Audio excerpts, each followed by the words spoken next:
Hello बच्चों, कैसे हैं आप सब? एकदम बढ़िया। पढ़ाई कैसी चल रही है आप लोगों की? हाँ, पढ़ते रहना बेटा, कंटिन्यू मेहनत करते रहनी है। देखो, अगर आपने पढ़ना छोड़ दिया तो जो चीज़ आपने पहले पढ़ी वो भी भूल जाओगे। रिवीजन साथ साथ करते रहना है। अगर आप रिवीजन नहीं करोगे तो भी आप भूल जाओगे। रिवीजन आप महीने में, 10 दिन में, 20 दिन में आप रिवीजन करते रहें, ठीक है?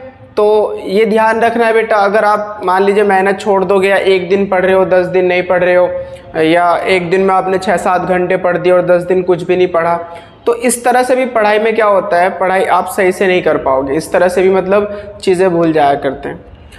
तो होगा क्या बेटा, आपको एवरीडे पढ़ना है, चाहे 35 मिनट ही पढ़ो, चाहे 1 घंटा पढ़ो, लेकिन पढ़ना आपको रोज़ है और 365 के 365 दिन पढ़ना है अगर आपको टॉप करना है। तो अगर टॉप की सीरीज़ में आना है तो 365 दिन आपको पढ़ना होगा।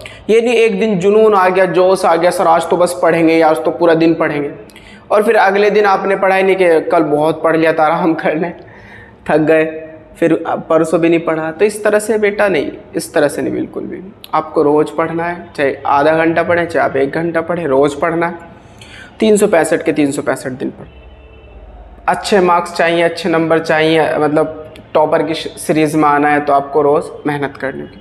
तो चलिए अपने टॉपिक पे चलते हैं। हम पढ़ रहे थे बेटा अल्कोहल बनाने के रासायनिक गुण, और अल्कोहल के रासायनिक गुण के बारे में पढ़ रहे थे। अल्कोहल के रासायनिक गुण, और हम अल्कोहल के रासायनिक गुण में भी OH समूह के कारण रासायनिक गुण पढ़ रहे थे। तो कुछ आगे बढ़ते हैं इसी में। आज हम पढ़ेंगे अल्कोहल के रासायनिक गुण, और उसमें पढ़ेंगे फॉस्फोरस। उसमें भी हम क्या पढ़ेंगे बेटा, फॉस्फोरस हैलाइड से क्रिया। अब ये जो फॉस्फोरस हैलाइड होता है बेटा, ये फॉस्फोरस हैलाइड में हमारे पास कौन कौन आ सकते हैं? PCl5 आ सकता है, PCl3 आ सकता है। यहीं पर ही हम बात करेंगे तो PBr3 भी ले सकते हैं हम, यहाँ पर PI3 भी ले सकते हैं। ये इनसे बात करेंगे आज। अल्कोहल की इनसे रिएक्शन कराएंगे तो देखेंगे प्रोडक्ट क्या बनता है। इनमें सबसे पहले बात करेंगे हम PCl5 की, यानी कि सबसे पहले इनमें बात करेंगे हम PCl5 की। तो PCl5 से क्रिया, मतलब PCl5 का नाम क्या होगा? Phosphorus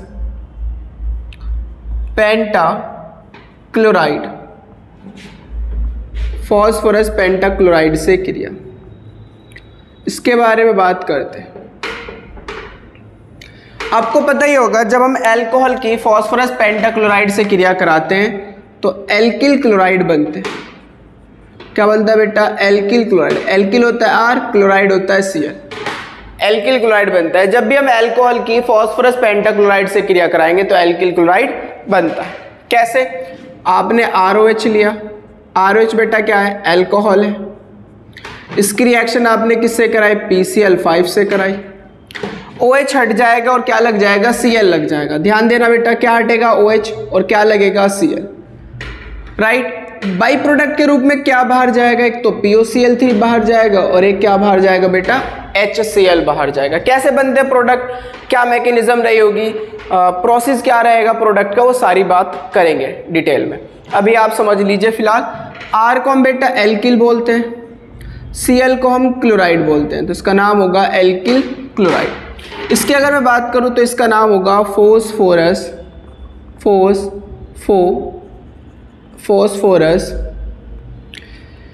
oxychloride.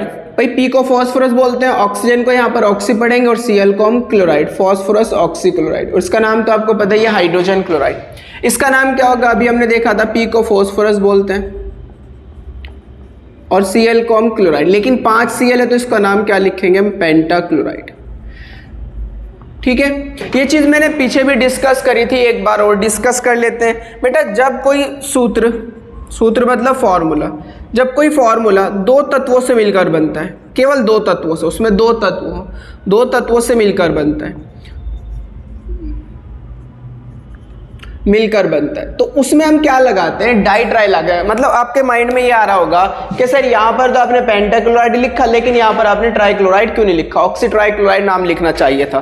तो मैं वही बता रहा हूँ कि सूत्र में अगर 2 तत्वों से मिलकर बनाए, कोई सूत्र अगर 2 तत्वों से मिलकर बनाए तो उसी में हम क्या लगाते हैं? मोनो, डाई, ट्राई, ये चीज़ लगाते हैं। मोनो मतलब एक, डाई मतलब दो, ट्राई मतलब तीन, इसी प्रकार टेट्रा मतलब चार, इसी प्रकार पेंटा मतलब पाँच, और हेक्सा मतलब छः, इस तरह से हेप्टा मतलब सात, और ऑक्टा मतलब 8। ये चीज़ें आपको पता ही होगी, नहीं पता तो मैंने आपको बता दिया। मोनो मतलब एक, डाई मतलब दो, ट्राई मतलब तीन, टेट्रा मतलब चार, पेंटा 5, हेक्सा 6, हेप्टा 7 और ऑक्टा 8। ऐसे नोना, डेका, अनडेक, मतलब इस तरह से चीज़ें चलती रहेंगी। अब दो तत्वों से मिलकर बना, मान लीजिए SO2 का मुझे नाम बताना है। अब देखो ये दो तत्वों से तो मिलकर बन रहा है, एक सल्फर का तत्व है और एक ऑक्सीजन का तत्व है। हालांकि ऑक्सीजन के परमाणु दो हैं, पर हम यहाँ तत्व की बात करें, एक सल्फर का है और एक ऑक्सीजन का है, दो तत्वों से मिलकर बना। तो जब भी कोई फॉर्मूला दो तत्वों से मिलकर बनेगा उसमें हम डाई ट्राई का नाम लिखेंगे। जैसे इसका नाम अगर मैं लिखने लगूं, एस को हम क्या बोलते हैं बेटा, सल्फर। ऑक्सीजन कितने आ रहे हैं, दो, तो डाई ट्राई लिखोगे तो दो को क्या बोलते हैं, डाई, और ऑक्सीजन को यहाँ पर ऑक्साइड पढ़ेंगे तो इसका नाम क्या होगा, सल्फर डाई ऑक्साइड। इसी प्रकार से अगर मैं SO3 का नाम लिखने लगूं तो इसका नाम क्या होगा, S को सल्फर बोलेंगे, राइट, और ऑक्सीजन को क्या बोलेंगे बेटा, तीन ऑक्सीजन आ रहे तो ट्राई, और ऑक्सीजन को ऑक्साइड, सल्फर ट्राई ऑक्साइड। इसी प्रकार अगर आप इसका नाम लिखने लगो, कार्बन, C को कार्बन बोलते हैं, डाई दो आ रहा है, और ऑक्साइड, कार्बन डाई ऑक्साइड। इसी प्रकार CO अगर हो तो C को तो कार्बन कहेंगे, ऑक्सीजन को क्या कहेंगे, ऑक्साइड। बात समझ में आ गई, समझ में आ गई। तो इसलिए PCl5 का नाम हमने क्या रखा, फॉस्फोरस, 5 को पेंटा, पेंटा, Cl का नाम क्लोराइड। अगर PCl3 होता तो इसका नाम क्या होता, फॉस्फोरस ट्राई क्लोराइड। अगर PBr3 होता तो इसका नाम क्या होता है, फॉस्फोरस ट्राई ब्रोमाइड। सब दो दो तत्वों से मिलकर बन रहे ना। अच्छा, अगर N2O5 होता तो देखो नाइट्रोजन कितने हैं, दो, तो दो को हम क्या बोलेंगे, डाई, डाई नाइट्रोजन, 5 पेंटा है मतलब 5 है तो पेंटा, ऑक्सीजन को ऑक्साइड, तो इसका नाम क्या होगा, डाई नाइट्रोजन पेंटा ऑक्साइड। समझ में आ रही बात, इसको डाई नाइट्रोजन पेंटा ऑक्साइड भी बोल सकते हो और नाइट्रोजन पेंटा ऑक्साइड भी कह सकते हो। जैसे इसको अगर इसका नाम लिखने लगे आप, इसका नाम क्या लिखोगे, डाई नाइट्रोजन ट्राई ऑक्साइड। बात समझ में आ गई। अच्छा, लेकिन अगर दो तत्वों से मिलकर हमारे पास कोई फॉर्मूला होगा जैसे POCl3, तो उसमें डाई ट्राई हम नहीं लगाते।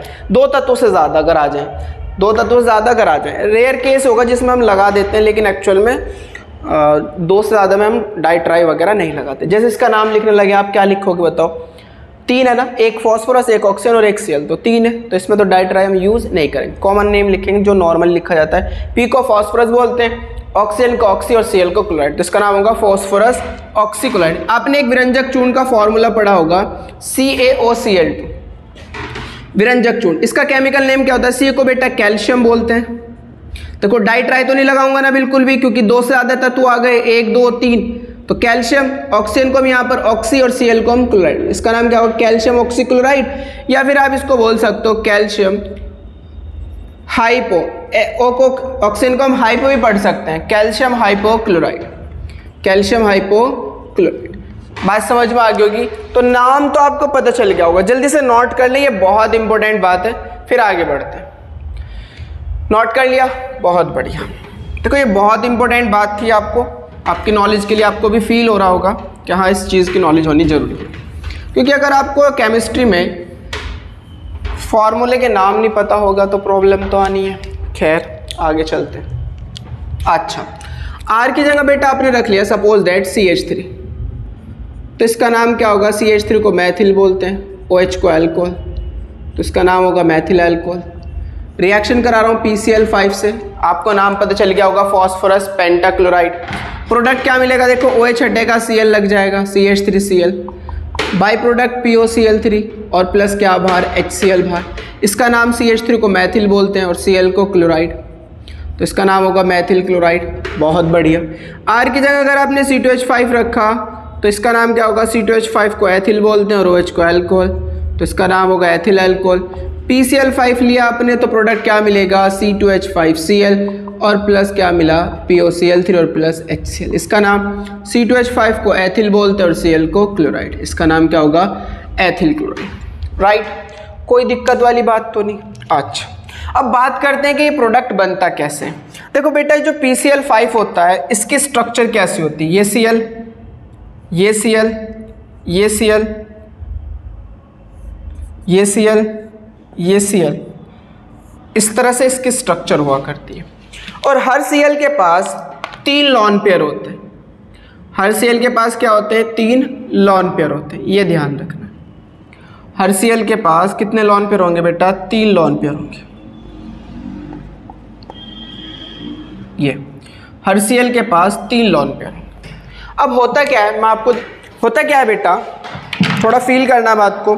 सेंटर पे हमारे पास यहाँ पर P है, दिख रहा होगा, सेंटर पे हमारे पास P है, यहाँ एक Cl, देखिए सेंटर में P हो गया, यहाँ एक Cl, यहाँ एक Cl, और ये वाला Cl यहाँ, ये P हो गया, एक Cl यहाँ हो गया और एक Cl यहाँ हो गया, राइट। ये हमारे पास PCl5 की स्ट्रक्चर, जिसको बोलते हैं त्रिकोणीय द्विपिरामिड। क्या बोलते हैं? त्रिकोणीय द्विपिरामिड। इसका त्रिकोणीय द्विपिरामिड, ट्रायगोनल बाइपिरामिडल। अच्छा, हमें जानते हैं बेटा जो लॉन पेयर होता है, लॉन पेयर और लॉन पेयर के बीच जो रिपल्शन होता है वो सबसे ज़्यादा होता है, सबसे ज़्यादा होता है। सबसे ज़्यादा जो रिपल्शन होता है वो लॉन पेयर और लॉन पेयर के बीच में हुआ करता है, ठीक है। फील करो बात को, फील ये करना है बेटा, यहाँ फॉस्फोरस, यहाँ Cl, यहाँ Cl, यहाँ Cl, राइट, ठीक है, एक Cl यहाँ, एक Cl यहाँ। अब इन पे लॉन पेयर है, इस पे भी लॉन पेयर है, तो ये तीनों Cl मिलकर इस Cl पर क्या डाल लोगे? प्रतिकर्षण, क्योंकि लॉन पेयर क्या होता है? प्रतिकर्षण हुआ करता है। सबसे ज्यादा प्रतिकर्षण होता है लॉन पेयर और लॉन पेयर के बीच में, तो ये तीनों Cl के लॉन पेयर इस अकेले Cl पर प्रतिकर्षण डाल लोगे तो ये Cl थोड़ा सा बॉन्ड लेंथ बढ़ जाएगी ना, क्योंकि प्रतिकर्षण डाल रहे हैं। मान लीजिए यहाँ Cl बैठा हुआ था, लेकिन तीनों ने क्या लगाया? प्रतिकर्षण लगाया, तो ऊपर को खिसक जाएगा। ऐसे ये भी कहाँ हो जाएगा? थोड़ा सा नीचे को खिसक जाएगा। समझ में आ रही है? देखिए ये तीनों Cl इस अकेले Cl पे प्रतिकर्षण डाल रहा है, ये अकेला इन तीनों पे डाल रहा है, तो बताइए ऐसे रिपल्शन नीचे से भी तो लग रहा होगा, तो इनकी पोजीशन तो स्थिर रहेगी ना, क्योंकि नीचे से भी रिपल्शन लग रहा है, ऊपर से भी रिपल्शन लग रहा है। जितना नीचे से रिपल्शन लग रहा है उतना ही ऊपर से लग रहा है।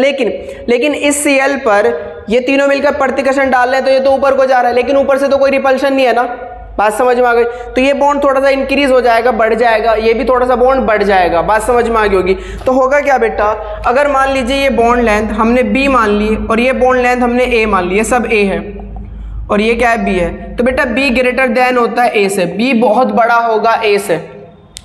बड़े बॉन्ड को तोड़ना आसान होता है, छोटे बॉन्ड को तोड़ना मुश्किल होता है, राइट। जो बड़ा बंद होता है उसको तोड़ना आसान होगा और छोटा बंद को तोड़ना मुश्किल होगा। तो इन दोनों में से कौन सा बॉन्ड टूटेगा? बड़ा वाला, बड़ा B तो है, तो ये वाला Cl बाहर जाएगा और ये Cl बाहर जाएगा। यानी कि PCl5 से कितने Cl निकलते हैं? 2 Cl निकलते हैं बेटा। कितने Cl? 2 Cl। तो नोट डालो और नोट में देखो ये एल्कोहल था ROH, कितने Cl निकलने? 2 Cl, एक Cl इधर लगाओ, एक Cl इधर लगाओ, 2 Cl हो गए। बचा क्या बेटा आपके पास? PCl3। भाई देखो एक Cl इधर निकाल दे, एक Cl इधर निकाल दे, बचा क्या? PCl3। लाइन ड्रॉ कर दो, तो देखो यहां से क्या बाहर हुआ? RCl, यहां से क्या बाहर हुआ? HCl, यहां से क्या बाहर हुआ? POCl3। यही प्रोडक्ट है ना, देखो RCl, POCl3 और प्लस HCl प्रोडक्ट है ना। समझ में आ गई बात? अब R की जगह CH3 रखोगे तो CH3Cl बनेगा, C2H5 रखोगे तो C2H5Cl बनेगा ना।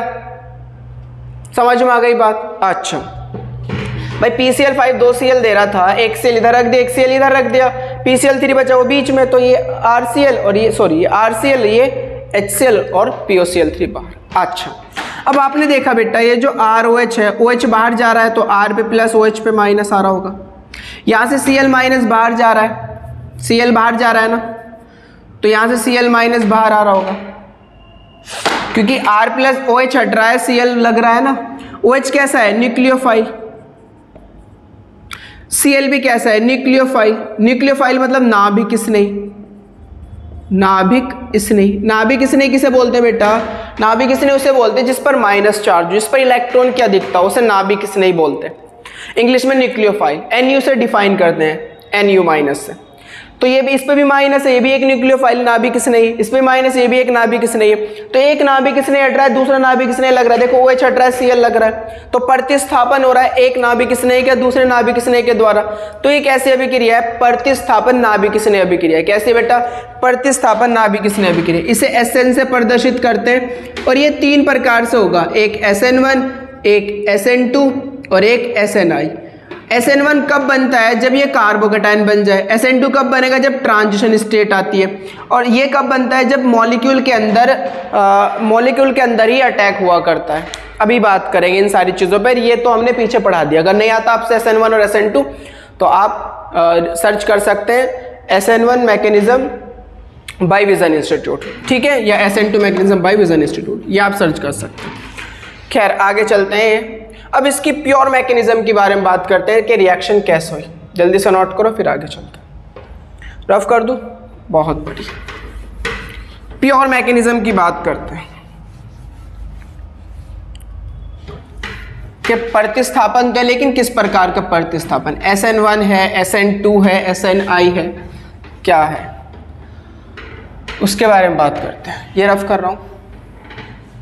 तो हमने देखा कि जब मैं अल्कोहल की रिएक्शन PCl5 से कराता हूं तो RCl बनता है, साथ में POCl3 बना और साथ में HCl।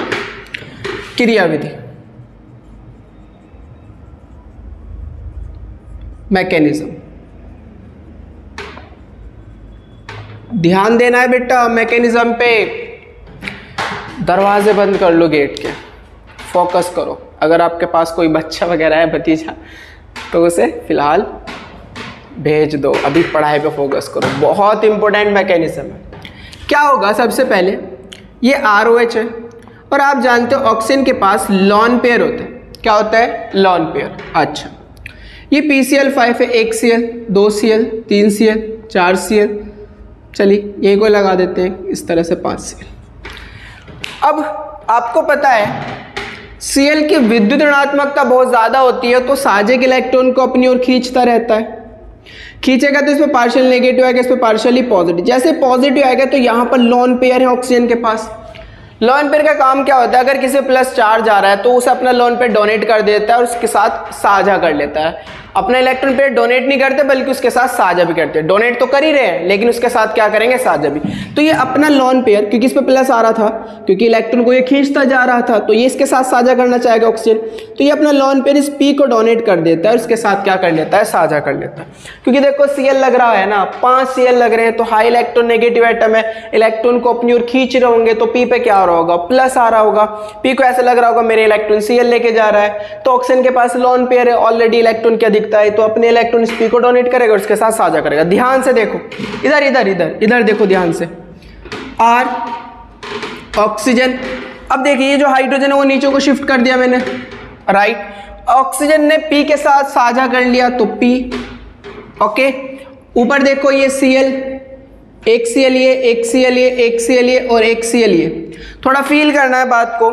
जब यहाँ पर ये इसे इलेक्ट्रॉन दे रहा है, देखो P के कितने बॉन्ड है? 1 2 3 4 5। यहाँ पर P के बॉन्ड देखो कितने हो गए? 1 2 3 4 5 और 1 6। ये तो नाइंसाफी हो गई। P 6 बॉन्ड नहीं बनाता, कितने बनाते हैं? 5। तो जैसे ही इसमें प्लस आ रहा होगा ये अपने लॉन पे डोनेट करेगा, उसी दौरान Cl क्या करेगा? इलेक्ट्रॉन लेके बाहर, क्योंकि Cl एक अच्छा लिविंग ग्रुप है। लिविंग ग्रुप के बारे में पढ़ा रखा है मैंने आपको। तो Cl क्या? एक अच्छा लिविंग ग्रुप है। उसी दौरान Cl माइनस के रूप में बाहर, तो Cl बाहर हो जाएगा, यानी कि ये वाला Cl निकल चुका है। आई बात समझ में? अब चेक करो बॉन्ड कितने, अब 1 2 3 4 और 1 5, यानी कि ये Cl बाहर, Cl माइनस। जैसे इसने अपने इलेक्ट्रॉन डोनेट करे तो इसे मौका मिल गया बाहर निकलने का, ये तुरंत बाहर Cl माइनस ग्रुप में। बहुत बढ़िया। अब देखो इस पे प्लस आया होगा, क्योंकि Cl पे माइनस है तो इस पे प्लस आया होगा, तो इसने अपने इलेक्ट्रॉन डोनेट कर दिए।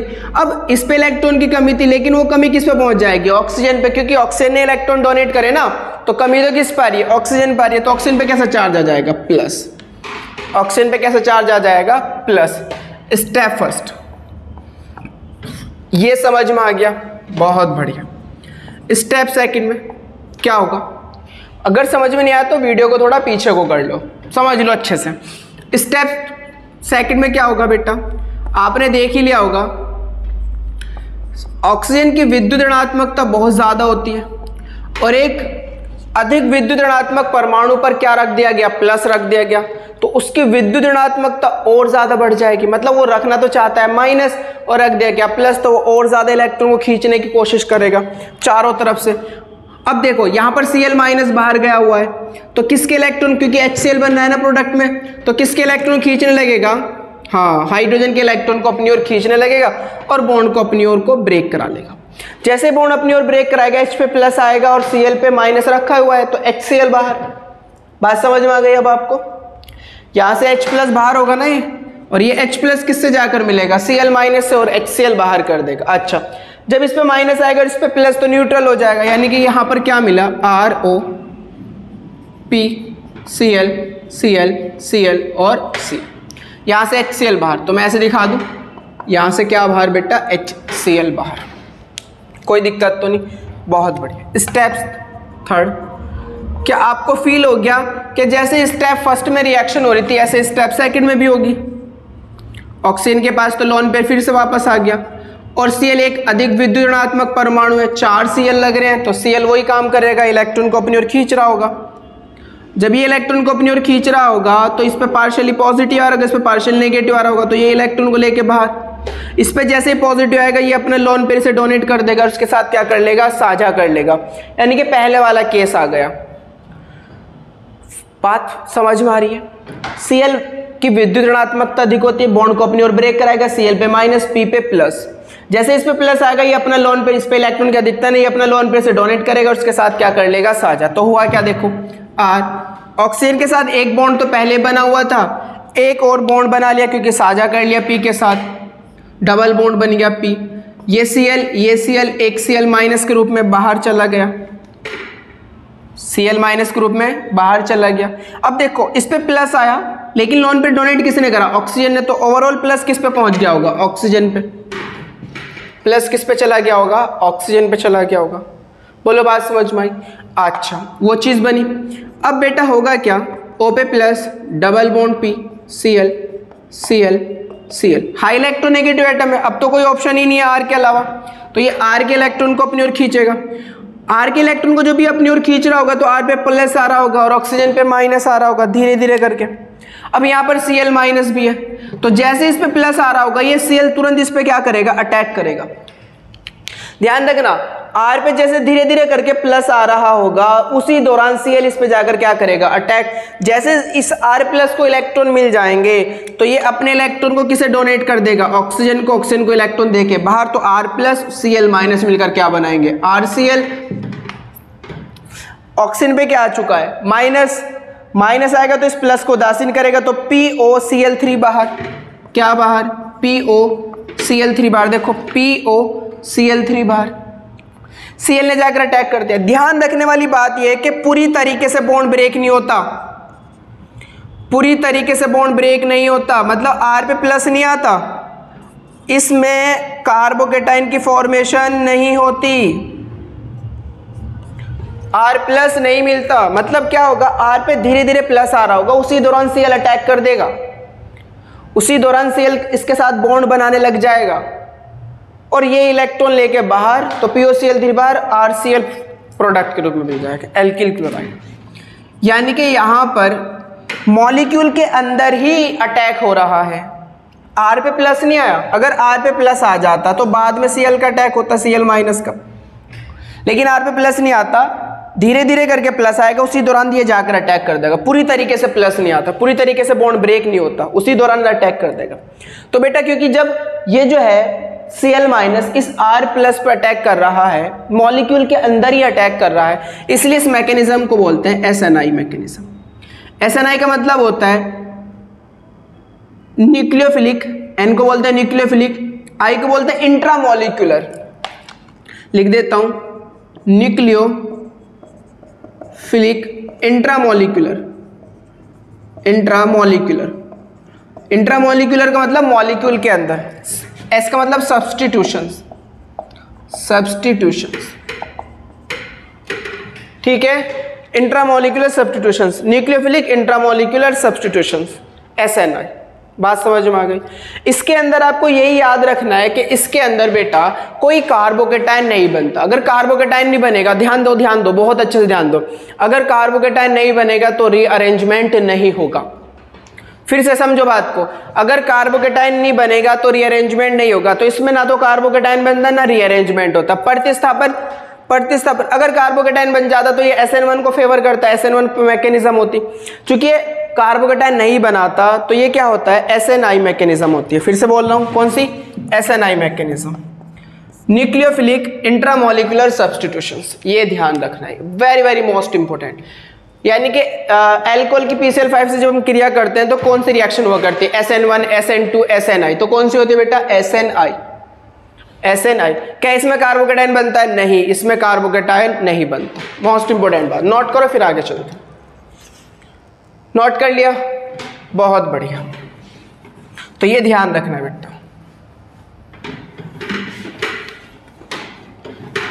दिल कहता है चल उनसे मिल। अच्छा आगे चलते हैं। अब इसमें जो मोस्ट इंपोर्टेंट बात है, बहुत इंपोर्टेंट बात, वो ये है बेटा कि PCl5 तो पॉसिबल है, बन जाता है, PCl5 बन जाता है, लेकिन PBr5 और PI5 नहीं बनता। It is not possible, PBr5 और PI5 पॉसिबल नहीं है, नहीं बना करते। रीजन क्या है, देखिए फास्फोरस का साइज ये होता है। जब मैं बात करता हूं Cl की, तो Cl का परमाणु क्रमांक 17, 2, 8, 7। साइज क्या होगा, पहला, दूसरा, तीसरा। ये पहली कक्षा में 2 इलेक्ट्रॉन, दूसरी में 8 इलेक्ट्रॉन और तीसरे में बेटा 7 इलेक्ट्रॉन, ऐसा कुछ। जब बात करते हैं हम किसकी, जब बात करते हैं Br की, Br का एटॉमिक नंबर होता है 35, तो 2, 8, 18, 7, कक्षा बढ़ जाएगी, चेक करो, पहली, दूसरी, तीसरी और ये चौथी। साइज बढ़ गया ना, ये Cl का और ये Br का। I का परमाणु क्रमांक होता है 53, 53, तो 2, 8, 18, 18, 8, 7, तो I का तो साइज और भी बड़ा होगा। ये P का साइज है। अब Cl का साइज जो होता है लगभग P के साइज के बराबर होता है। फिर से बोलो, जो Cl का साइज होता है वो लगभग P के साइज के बराबर है। तो इसी साइज के 5 Cl लगाने आपको। क्या 5 Cl इसी साइज के पॉसिबल होंगे, P के 4 और लगाना पॉसिबल होंगे ना। 5 Cl P के 4 और आ सकते हैं, बोलो आ सकते हैं। तो PCl5 पॉसिबल है, लेकिन भाई इसके साथ अटैक कर सकते हैं ना, 5 Cl जुड़ सकते हैं, लेकिन इसी साइज पर Br का साइज चूंकि बड़ा है तो 5 Br का आना पॉसिबल, बोलो जल्दी से, 5 Br का आना पॉसिबल नहीं है। 5 Br इस छोटे से P के 4 और नहीं आ सकते। तो आकार की वजह से, साइज की वजह से बेटा ये चीज फॉर्मेशन नहीं हुआ करती। ऐसे PI5 की फॉर्मेशन नहीं होती, किसकी वजह से, साइज की वजह से। साइज बहुत बड़ा होने की वजह से I का साइज, तो 5 I इसके 4 और नहीं आ सकते। यही वजह है बेटा कि PBr5 और PI5 नहीं बनता और PCl5 बन जाया करता है। रीजन क्या है, साइज की वजह से। बात समझ में आ गई होगी। तो अगर उसने कह दिया PCl5 की जगह PBr5 दे दिया और कहा कि बताओ क्या प्रोडक्ट बनता है, तो बेटा ये तो फॉर्मूला ही नहीं बनता। आप कहोगे कोई रिएक्शन नहीं होती, वो आपको आजमा रहा है कि आप पे कुछ आता भी है या नहीं आता है। ध्यान रखना, ये कोई रिएक्शन नहीं होगी। कब नहीं होगी, जब PBr5 या PI5 होगा, क्योंकि ये बनते ही नहीं। जब बात समझ में आ गई होगी, आगे चलते हैं, नोट करो, रफ कर दूं, बहुत बढ़िया। तो ये चीज़ें आपको पता होनी चाहिए बेटा कि PCl5 और PBr5 नहीं बना करते, राइट। अच्छा, वैसे तो आप इंटेलिजेंट हो, कर लोगे, फिर भी हमारा काम बताने का है भाई, हम बता रहे हैं आपको। अब बात करते हैं PCl3 से क्रिया। PCl3 से क्रिया, PCl3 से क्रिया सिंपल। जब हम अल्कोहल की PCl3 से क्रिया कराते हैं तो एल्किल क्लोराइड बनते हैं। क्या बनते हैं, एल्किल क्लोराइड। एल्किल मतलब R, क्लोराइड मतलब Cl, RCl बनेगा। कैसे बनेगा देख लेते हैं। अल्कोहल की रिएक्शन PCl3 से कराई आपने, OH हटेगा, Cl लगेगा, RCl, और बाई प्रोडक्ट बनता है H3PO3। इसका नाम होता है बेटा फॉस्फोरस अम्ल। फॉस्फोरस अम्ल, इसे हम फॉस्फोरस अम्ल बोलते हैं। इसका नाम तो आपको पता ही होगा, एल्किल क्लोराइड। अच्छा इसका नाम, अच्छा बैलेंस तो देख लो यार, चलो बैलेंस भी बाद में करते हैं। ROH को हम क्या बोलते हैं? एल्कोहल। PCl3 का नाम बताओ, अभी बताया था ना, P को फॉस्फोरस, और चूंकि हमारे पास दो ही तत्वों से मिलकर बना है तो ट्राई लगाओगे, ट्राई Cl का नाम क्या होगा? Chloride, phosphorus trichloride. अब देखो यहाँ तो Cl3 है लेकिन यहाँ Cl कितना है? 1, तो Cl को तो बैलेंस करना होगा, तो मैं क्या करूँ Cl को बैलेंस करने के लिए 3Cl 3 से मल्टीप्लाई कर दो। R कितने हो गए? 3, तो 3R करने के लिए 3 से मल्टीप्लाई इधर कर दो। O कितने हो गए बेटा? 3, तो 3O है। H कितने हो गए? 3, तो 3H है। P कितना है?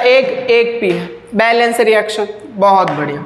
R की जगह आपने रखा CH3, CH3 का नाम मैथिल, OH को एल्कोहल, मैथिल एल्कोहल, PCl3 से क्रिया करा, क्या होगा? OH हटेगा, Cl लगेगा, और बाई प्रोडक्ट क्या बाहर? H3PO3 बाहर। बैलेंस करोगे 3 से मल्टीप्लाई यहाँ करो, यहाँ ऑलरेडी कर रखा है। CH3 का नाम मैथिल, Cl को हम क्या बोलेंगे बेटा? क्लोराइड, इसका नाम क्या होगा? मैथिल क्लोराइड। बहुत बढ़िया। R की जगह आपने रखा C2H5, तो इसका नाम क्या होगा?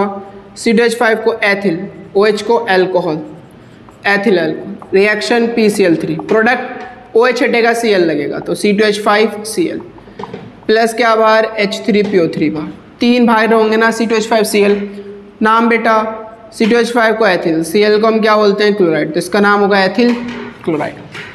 अच्छा नोट में डालो, नोट में, ये नोट तो है आपका नॉर्मली, यानी कि जो याद डायरेक्ट हम बता सकते हैं कि कैसे रिएक्शन। देखो ये R है, ये OH, थोड़ा फील करना है बात को।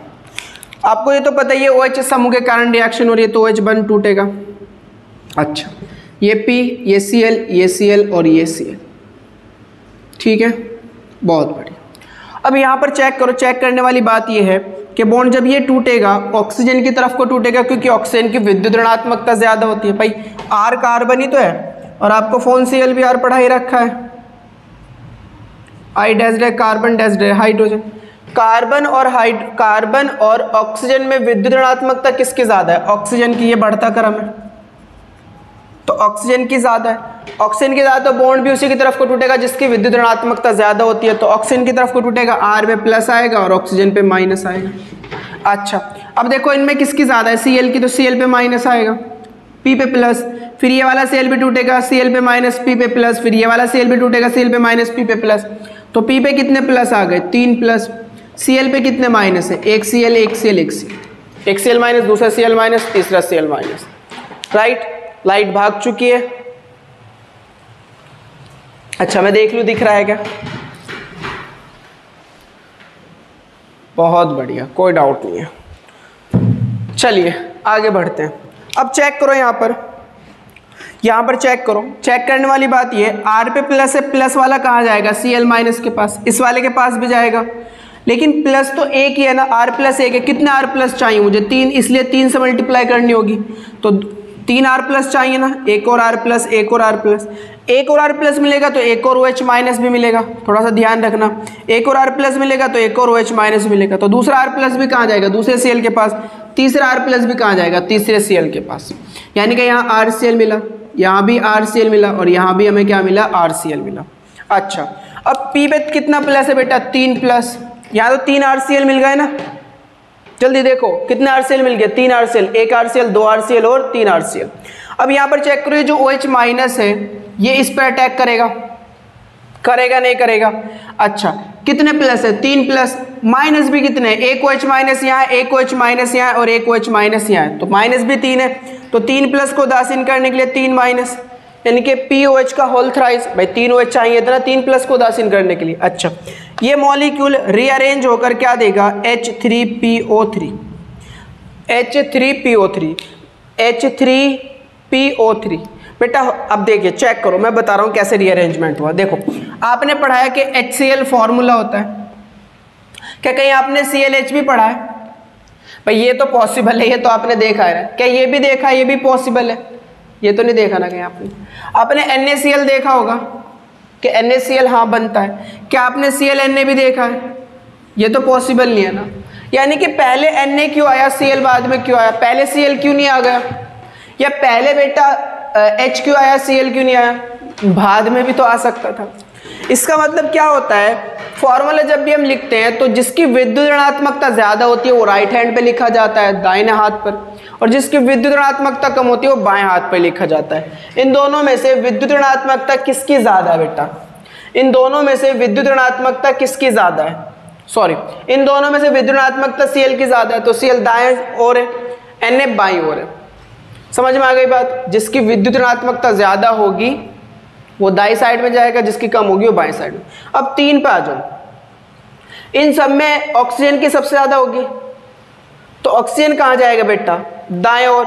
हाइड्रोजन की सबसे कम होगी, वो कहाँ आएगा? बाईं ओर। तो H3 हाइड्रोजन, तो 3 हाइड्रोजन शुरू में आ जाएंगे, 3 ऑक्सीजन बाद में चला जाएगा, तो P बीच में आ जाएगा। यानी कि रीअरेंजमेंट होकर H3PO3 बना लेगा। अब इसकी मैकेनिज्म की बात करते हैं, आप नोट करो फिर आगे चलते हैं, जल्दी से नोट करो। बहुत बढ़िया, रफ कर दूं?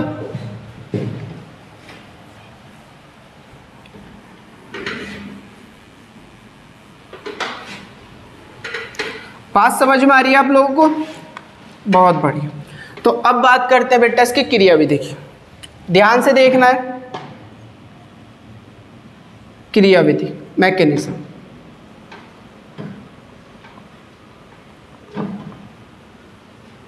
जब हम मैकेनिज्म की बात करते हैं तो यहां देखो ये RCl होगा, सॉरी ROH,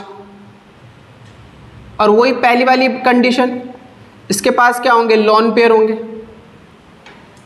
अच्छा, ये अल्कोहल है, इसकी रिएक्शन हो रही किससे है? PCl3 से। ये Cl और ये Cl, वही P के बाहरी कक्ष में इलेक्ट्रॉन की कमी होती है, D वैकेंट होते हैं, बाहरी कक्ष में D ऑर्बिटल होते हैं ना P के, तो D ऑर्बिटल खाली होते हैं, पहला रीजन। दूसरा रीजन क्या है कि Cl इलेक्ट्रॉन को अपनी ओर खींच रहा होगा, हाई इलेक्ट्रोनेगेटिव एटम है। जब ये Cl इलेक्ट्रॉन को अपनी ओर खींच रहा होगा तो P पे प्लस आ रहा होगा, उसी दौरान ये अपना लोन पेयर इसे डोनेट कर देगा। जब ये इसे अपना लोन पेयर डोनेट करेगा तो ऑक्सीजन P के साथ साझा कर लेगा, और यहाँ से Cl माइनस बाहर। समझ में आ गई बात? यानी कि यहाँ से Cl माइनस बाहर हो गया। अब ऑक्सीजन ने साझा किया फॉस्फोरस से, ध्यान से देखो बेटा, ध्यान से, इधर इधर इधर इधर देखो ध्यान से, जल्दी से। अच्छा, अब चूंकि ऑक्सीजन ने इलेक्ट्रॉन फॉस्फोरस को दिया, अपनी बाहरी कक्षा के इलेक्ट्रॉन दिया, तो ऑक्सीजन पे क्या चार्ज आ जाएगा? प्लस आ गया भाई, कोई दिक्कत तो नहीं, Cl माइनस के रूप में बाहर। अच्छा, अब प्रॉब्लम ये है, इसे मैं रफ कर दूं। अब क्या होगा? आपने देखा है कि अल्कोहल जब रिएक्शन करता है, 3 मोल्स लेते हैं हम अल्कोहल के, और PCl3 से क्रिया करके वो क्या बनाता है? एक तो बनाता है वो 3RCl और एक बनाता है H3PO3। अब यहाँ चेक करते हैं बेटा, ये चेक करना, यानी कि प्रोडक्ट में यहाँ पर कहीं पर भी HCl नहीं बन रहा, ये ध्यान रखना है। अच्छा, ये स्टेप फर्स्ट है, स्टेप फर्स्ट। सेकंड में देखो क्या होगा, यहाँ पर R, ऑक्सीजन पे plus, hydrogen, phosphorus, Cl check करो। चेक क्या करना है? ये जो Cl माइनस है मॉलिक्यूल के आसपास ही भटक रहा होगा, या मैं कहूँ ये जो Cl माइनस है ये यहाँ से पीछे से अटैक करेगा इस पर। ये जो Cl माइनस है कहाँ से अटैक करेगा? पीछे से।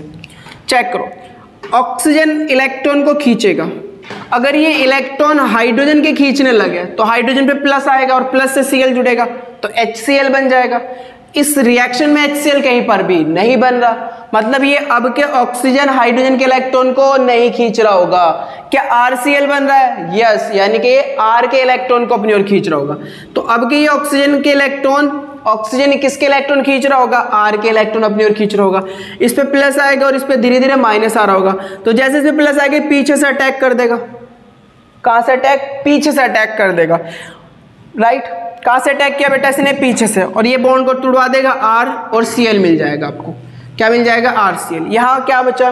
O पे माइनस, न्यूट्रल हो गया, तो क्या मिला आपको? प्लस P, Cl, और ऑक्सीजन से तो H जुड़ा हुआ है तो OH, RCl। लेकिन ये जो एल्किल क्लोराइड है, क्योंकि Cl ने अटैक पीछे से करा, तो जब कोई न्यूक्लियोफाइल पीछे से अटैक करता है उस प्रोडक्ट का नाम होता है इन्वर्जन, विपरीत। इन्वर्जन मतलब उल्टा, पीछे से अटैक करा तो उस प्रोडक्ट का नाम क्या होता है? इन्वर्जन। यानी कि जो RCl है वो कैसा है? इन्वर्जन है। मतलब जहां OH लगेगा उसके अपोजिट Cl लगेगा। सपोज दैट, मैं एग्जांपल ले लेता हूं, मैं एक थोड़ा सा बता देता हूं। मान लीजिए ये है OH, सॉरी ये COOH, suppose that OH, H और ये CH3, मैंने रिएक्शन करा दी PCl3 से, मान लीजिए, तो यहां पर OH लग रहा है, OH हटेगा Cl लगेगा, लेकिन ये जो Cl है वो OH के अपोजिट साइड लगेगा, इधर ना लगकर Cl कहाँ लगेगा? दूसरी साइड लगेगा, तो Cl इधर,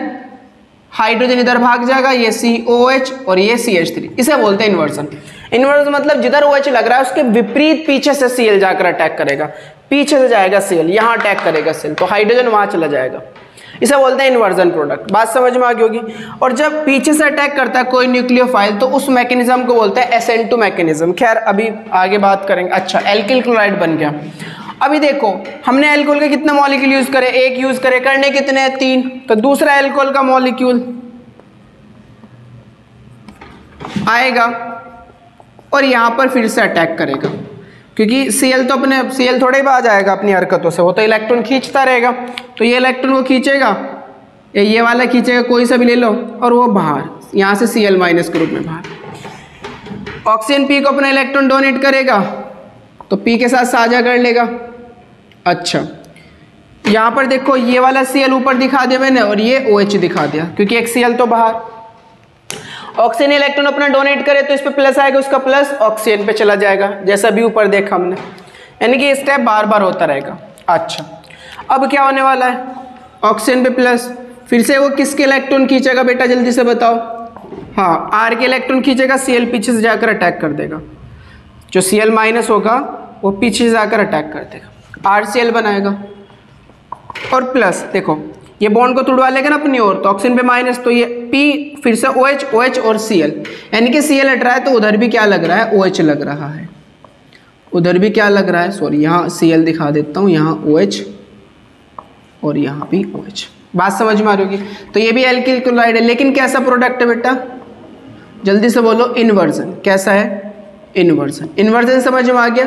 जब कोई न्यूक्लियोफाइल पीछे से अटैक करता है तो उस प्रोडक्ट का नाम होता है इन्वर्जन, यानी कि जिधर OH लगेगा उसके दूसरी साइड जाकर लगेगा, उसे इन्वर्जन बोलते हैं। अच्छा, अब क्या होने वाला है? फिर से एक और Cl है, देखो वहां पर, तो फिर से एक और एल्कोहल का मॉलिक्यूल आएगा, फिर से इस पर Cl OH OH इस पर अटैक करेगा जाकर, फिर से ये Cl अपने इलेक्ट्रॉन को बाहर लेगा, ये लॉन पर से डोनेट कर देगा। सेम प्रोसेस, मतलब ये टर्म बार बार यूज होती रहेगी। तो अब क्या हुआ? ऑक्सीजन H, ऑक्सीजन पे प्लस आ गया, P के साथ साझा OH और OH। फिर क्या होने वाला है?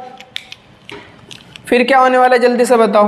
हाँ, वही वाला केस कि मतलब R, O पे प्लस, P हाइड्रोजन, OH और OH, ये इलेक्ट्रॉन को अपनी ओर खींचेगा R के, R पे प्लस आएगा और Cl माइनस पीछे से जाकर अटैक कर देगा। दिख रहा है? Cl माइनस पीछे से जाकर अटैक कर देगा। जैसे अटैक करेगा तो फिर से क्या बना लेगा? RCl, और ये ऑक्सीजन इलेक्ट्रॉन को खींच लेगा, इस पे माइनस और इस पे प्लस, न्यूट्रल, तो फिर से क्या मिला आपको? प्लस OH, OH और OH। ये मॉलिक्यूल रीअरेंजमेंट होकर क्या बनाएगा? H3PO3। बताया था ना मैंने आपको, रीअरेंज होकर क्या बनाएगा? H3PO3। RCl, RCl, RCl, 3 RCl मिलेंगे, इसे बोलते हैं इन्वर्जन प्रोडक्ट। तो इसके अंदर दो बातें याद रखनी है। एक तो मैकेनिज्म कौन सी है? मैकेनिज्म, अगर मैकेनिज्म की बात करें तो मैकेनिज्म में आपको बताना है कि SN1 SN2 कौन सी है, तो SN2 मैकेनिज्म है पहली बात। दूसरी बात, जो प्रोडक्ट बनता है वो कौन सा बनता है? वो इन्वर्जन बनता है। कौन सा बनता है? इन्वर्जन, पीछे से अटैक होगा। अच्छा, जो PCl5 वाली बात थी, PCl5 वाली, उसमें जो RCl बन रहा था ये रिटेंशन बन रहा था। ये कौन सा था? रिटेंशन। रिटेंशन मतलब जैसा है वैसा का वैसा, जिधर OH होगा उधर ही जाकर Cl लगेगा, रिटेंशन बन रहा था इसके अंदर। इसके अंदर कैसा बनेगा? PCl5 में रिटेंशन बनेगा। तो ये पता होना चाहिए, यानी कि जिधर OH अगर उधर ही Cl जाकर लगे, यानी कि OH को हटाए Cl लग जाए उसी पोजिशन पे जाके, तो उसे बोलते हैं रिटेंशन प्रोडक्ट। रिटेंशन मतलब जैसा वैसा का वैसे रहा।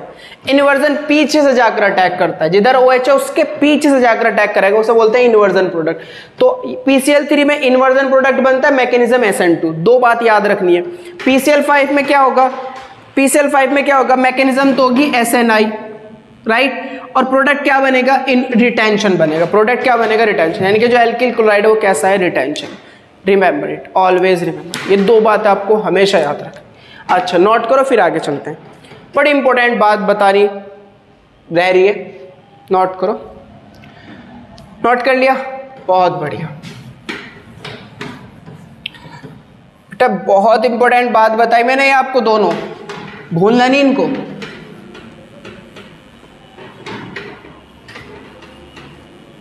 अगर आप अच्छी नॉलेज से पढ़ोगे तो सारी चीज़ें याद रखनी होगी आपको, और अगर आपको बोर्ड लेवल से पढ़ना है तो रिएक्शन याद करो, बात खत्म, बस मैकेनिज्म को छोड़ दो फिर। अच्छा इसमें बेटा हमने देखा कि PCl3 जो है ये पॉसिबल है,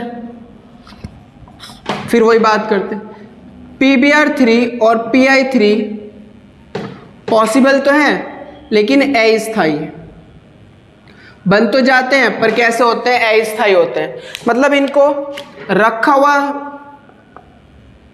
हुआ यूज नहीं कर सकते, क्योंकि अस्थायी है। रीजन आपको बताया क्यों नहीं कर सकते, क्योंकि बेटा साइज बड़ा होता है, साइज बड़ा होगा तो बॉन्ड कमजोर होगा। भाई ये जो बहुत बड़ा साइज है ना, साइज बड़ा होगा तो बंध बड़ा होगा, बंध बड़ा होगा तो तोड़ना आसान होगा, तो बंध बड़ा होने की वजह से अस्थायी हो जाता है। Cl का बंध छोटा होगा तो स्ट्रॉन्ग, बॉन्ड जितना छोटा होता है बंध जितना छोटा होता है बॉन्ड उतना ही ज्यादा स्थायी होता है, तोड़ना उतना ही मुश्किल। बॉन्ड जितना बड़ा होगा तोड़ना उतना ही आसान होगा। तो PBr3 और PI3 में बंध बड़े बनते हैं, क्योंकि Br का साइज बड़ा है, I का साइज बड़ा है, तो बंध बड़े बनेंगे, और बड़ा बंध को तोड़ना आसान होता है, तो ये बनते हैं फिर टूट जाते हैं, बनते हैं फिर टूट जाते हैं, अस्थायी है। समझ में आ गई बात। तो रखा हुआ में यूज नहीं कर सकते, फिर क्या करेंगे, यानी कि PBr3 बनेगा कैसे बेटा, आप फास्फोरस की ब्रोमीन से क्रिया कराएंगे तो ये PBr3 बना लेगा। यानी कि इसको हम हाथों हाथ यूज करते हैं, यानी कि अगर मुझे PBr3 चाहिए, कहीं पे रिएक्शन PBr3 की करानी है तो पहले फास्फोरस की ब्रोमीन से क्रिया कराऊंगा और उससे क्या बनाऊंगा, PBr3, फिर PBr3 की रिएक्शन कराऊंगा मैं आगे। बात समझ में आ गई। हाँ, तो यानी कि PBr3 कैसे बनेगा, जब हम फास्फोरस की, फास्फोरस कैसा है, लाल फास्फोरस। अच्छा इस लाल फास्फोरस को हम P4 भी लिख सकते हैं, कहीं पर P मिलेगा और कहीं पर P4 मिलेगा, ये ध्यान रखना है। लाल फास्फोरस को हम क्या लिख सकते हैं, P4 भी लिख सकते हैं, तो कहीं पर P4, क्योंकि फास्फोरस P की अवस्था में नहीं मिलता, P4 की अवस्था में मिलता है। पढ़ेंगे इनके एलोट्रॉप्स के बारे में, ठीक है बेटा, बात समझ में आ गई। अच्छा ऐसे ही जब PI3 की बात करेंगे तो फास्फोरस आयोडीन से क्रिया करेगा तो PI3 बनाएगा। अब P4 क्या मिल सकता है, सॉरी P किसके रूप में मिल सकता है, PI4 के रूप में मिल सकता है। मतलब वो कहेगा, क्वेश्चन है मोस्ट इंपोर्टेंट, क्या होता है जब एथिल अल्कोहल की लाल फास्फोरस तथा आयोडीन से क्रिया कराते हैं, लाल फास्फोरस तथा आयोडीन से क्रिया कराते हैं। कई बार क्वेश्चन पूछा जा चुका है, क्या होता है जब एथिल अल्कोहल की लाल फास्फोरस, लिख लो क्वेश्चन, क्या होता है जब एथिल अल्कोहल की लाल फास्फोरस तथा आयोडीन से क्रिया कराते हैं। तो बेटा इसमें देखो एथिल अल्कोहल है, लाल फास्फोरस है मतलब P, और आयोडीन है I2। तो शायद आपको पता चल गया होगा, यानी कि पहले P और I2 मिलकर क्या बनाएंगे, PI3 मिलाएंगे, यानी कि फास्फोरस पहले आयोडीन से क्रिया करेगा और क्या बनाएगा, PI3 बनाएगा, क्योंकि मैं इसे रखा हुआ यूज नहीं कर सकते। यानी कि क्वेश्चन में वो आपको PI3 नहीं देगा, बल्कि क्या देगा, फास्फोरस और आयोडीन देगा। वो पहले आपसे PI3 बनवाएगा, और जैसे PI3 बन जाएगा उसकी रिएक्शन आप किससे कराओगे, एथिल अल्कोहल से कराओगे। क्या होगा, OH हटा देगा और क्या लगा देगा, I लगा देगा, और बाई प्रोडक्ट तो आपको पता है H3PO3 बाहर। I 3 है तो 3 से मल्टीप्लाई, यहाँ C2H5 3 हो जाएगा, 3 से मल्टीप्लाई है, तो क्या बनेगा बेटा, एथिल आयोडाइड बन जाएगा, एथिल आयोडाइड। तो क्या होता है जब एथिल अल्कोहल की लाल फास्फोरस और आयोडीन से क्रिया कराते हैं तो क्या होता है, एथिल आयोडाइड बनता है। तो रिएक्शन में वो आपसे क्वेश्चन कैसे पूछेगा, मैं आपको बता दूं कैसे क्वेश्चन पूछेगा। वो आपको ऐसे रिएक्शन देगा, ये इस तरह से C2H5OH, और तीर के ऊपर देगा फास्फोरस और ब्रोमीन, और आपसे पूछ लेगा अननोन एलिमेंट A क्या होगा। तो यानी कि आपको पता होना चाहिए फास्फोरस और ब्रोमीन मिलकर PBr3 बनाते हैं बेटा, क्या बनाते हैं, PBr3। और PBr3 अल्कोहल से क्रिया करके क्या करेगा, जैसे PCl3 रिएक्शन करता है ऐसे PBr3 करेगा, OH हटा देगा Cl, मैकेनिज्म भी सेम ही रहेगी। मैकेनिज्म भी सेम ही रहेगी PbR3 की। वैसे Br अपनी इलेक्ट्रॉन को अपनी ओर खींचेगा, सेम SN2 रहेगी, वही दूसरा इन्वर्जन प्रोडक्ट बनेगा। तो प्रोडक्ट क्या मिलने वाला है बेटा, C2H5Br। बोलो जल्दी से। अगर मैं यहीं पर ही लिख लेता कि मेरे पास C2H5OH रिएक्शन करेगा फॉस्फोरस और आयोडीन, तो क्या प्रोडक्ट मिलेगा, तो फॉस्फोरस आयोडीन मिलकर क्या बनाएंगे, Pi3 बनाएंगे। क्या बनाएंगे, Pi3। तो बेटा C2H5OH रिएक्शन जब Pi3 से करेगा तो क्या मिलेगा, OH हट जाएगा और I लग जाएगा, तो प्रोडक्ट क्या मिलेगा, C2H5I, मतलब एथिल आयोडाइड। बोलो बात समझ में। तो यानी कि जैसे हमने यहाँ से PCl5 डायरेक्ट यूज कर लिया था रखा हुआ, ऐसे PbR3 और Pi3 यूज नहीं करते। वो PbR3 और Pi3 के लिए आपको क्या देगा, वो PbR3 और Pi3 के लिए आपको क्या देगा, फॉस्फोरस और ब्रोमीन देगा या फॉस्फोरस और आयोडीन देगा। आई होप कि आपको बात समझ में आ गई होगी। तो बेटा ये ध्यान रखना है, मोस्ट इंपोर्टेंट कॉन्सेप्ट है ये, इन पर इसलिए बहुत ज्यादा क्वेश्चन पूछे जा सकते हैं कि आपको क्या देगा, एरो देगा या पूछ ले क्या होता है जब अल्कोहल की फॉस्फोरस और आयोडीन से क्रिया कराते हैं। तो फॉस्फोरस और आयोडीन या लाल फॉस्फोरस और आयोडीन रिएक्ट करके Pi3 बनाएगा और Pi3 अल्कोहल से क्रिया करके एल्किल आयोडाइड बनाते हैं। आई होप के बात समझ में आ गई। तो आज का लेक्चर हम यही खत्म करते हैं। पढ़ते रहिए बेटा और मेहनत करते रहिए। Thank you for watching, all the best.